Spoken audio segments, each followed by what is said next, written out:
Hello everyone, आप सबका स्वागत है।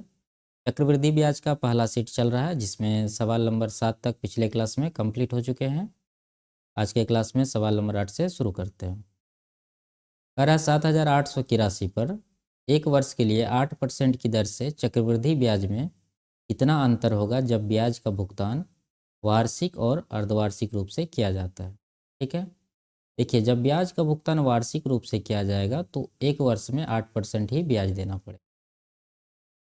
ठीक है, जब अर्धवार्षिक रूप से किया जाएगा तो क्या होगा, 6 महीना का 2 साइकिल बनेगा। ठीक है, एक वर्ष में, तो एक वर्ष में 12 महीने होते हैं, तो 6 महीना का साइकिल बनेगा, 2 साइकिल। देखिए, एक वर्ष में 8% मिल रहा है तो 6 महीना में कितना मिलेगा, 4%।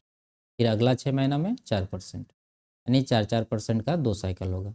तो इसका सक्सेसिव जो रेट होगा उतना ही ब्याज देना पड़ेगा।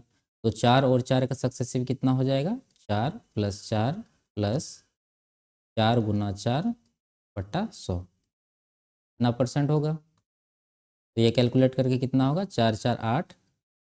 उसके बाद 4×4=16 हो रहा है, 16 को 100 से डिवाइड करेंगे तो 0.16 आएगा। ठीक है, यानी 8.16% ब्याज इसको एक साल में देना पड़ेगा जब अर्धवार्षिक से रूप से देगा। ठीक है, तो देखिए यहाँ 8% दे रहा है, यहाँ पर 8.16% दे रहा है, तो कितना का अंतर है, यहाँ पर 0.16% का अंतर है।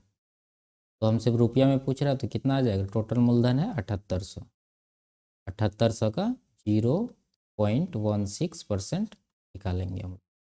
0 0 काट देते हैं तो गुना करेंगे, 16×8 = 128, बचा 12, 16×7 = 112 और 12 124। और एक एक 2 अंक के पहले दशमलव है तो यहाँ भी 2 अंक के पहले दशमलव लगा देंगे। यही हमारा सही आंसर होगा, ऑप्शन नंबर बी। अगला सवाल देखिए। अरे 31,250 रुपये की राशि पर 2 वर्ष के लिए 12% प्रति वर्ष की दर से चक्रवृद्धि ब्याज क्या होगा यदि ब्याज को 8 मासिक संयोजित किया जाता है। ठीक है, 8 महीने पर ब्याज कैलकुलेट किया जाता है। देखिए, 2 वर्ष का समय है। ठीक है, टोटल 24 महीने होंगे 2 वर्ष में। यहाँ पर 8-8 महीना का कितना साइकिल बनेगा, 24 महीने में 3 साइकिल। पहला 8 महीना, फिर उसके बाद दूसरा 8 महीना, फिर उसके बाद तीसरा 8 महीना। ठीक है, एक साल में 12% का ब्याज लग रहा है, तो 8 महीना में कितना लगेगा, 8%।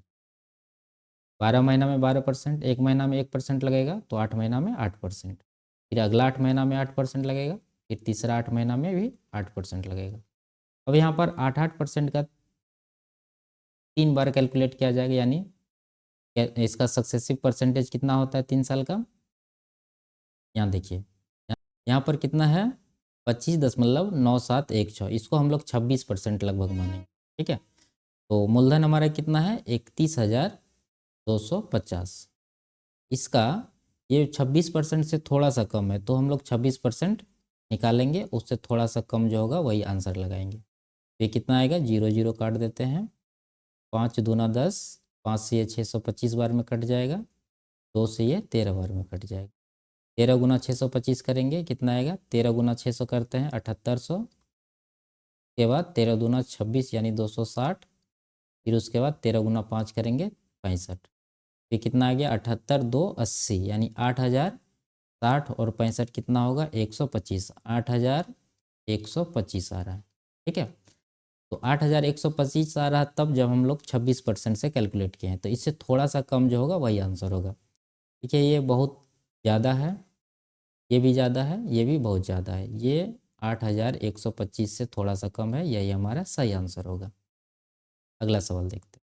कह रहा 12% की राशि पर 20% प्रति वर्ष की दर से 18 महीनों के लिए चक्रवृद्धि ब्याज में वार्षिक और अर्धवार्षिक रूप से संयोजित ब्याज में कितना अंतर होगा। ठीक है, देखिए, जब वार्षिक रूप से ब्याज का संयोजन किया जाएगा तो क्या होगा, एक साल में 20% का ब्याज मिलेगा।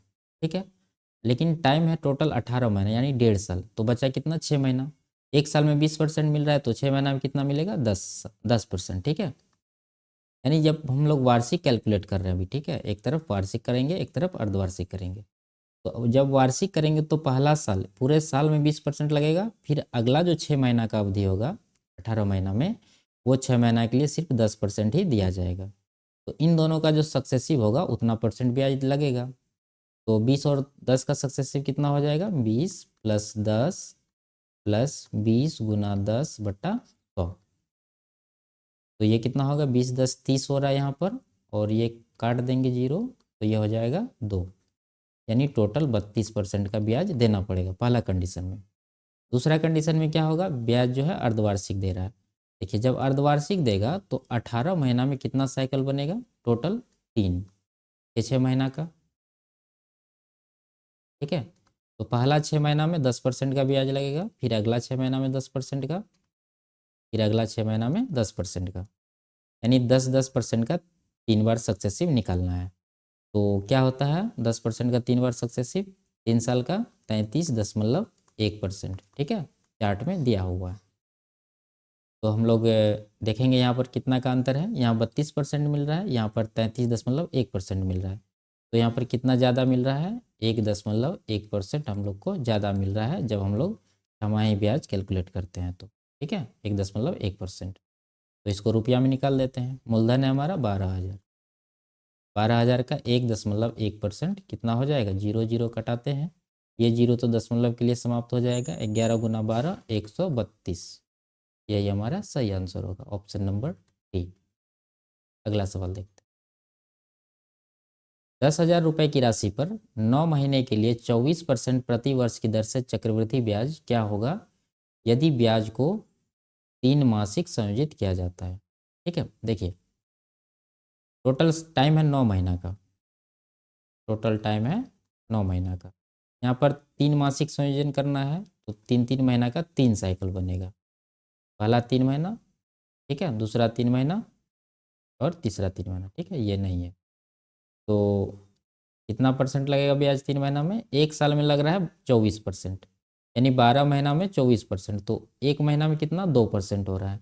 तो 3 महीना में कितना होगा, 3 महीना में हो जाएगा 2 × 6%, फिर अगला 3 महीना में कितना हो जाएगा 6%, फिर अगला 3 महीना में 6%, यानी 6% का 3 साइकिल लग रहा है।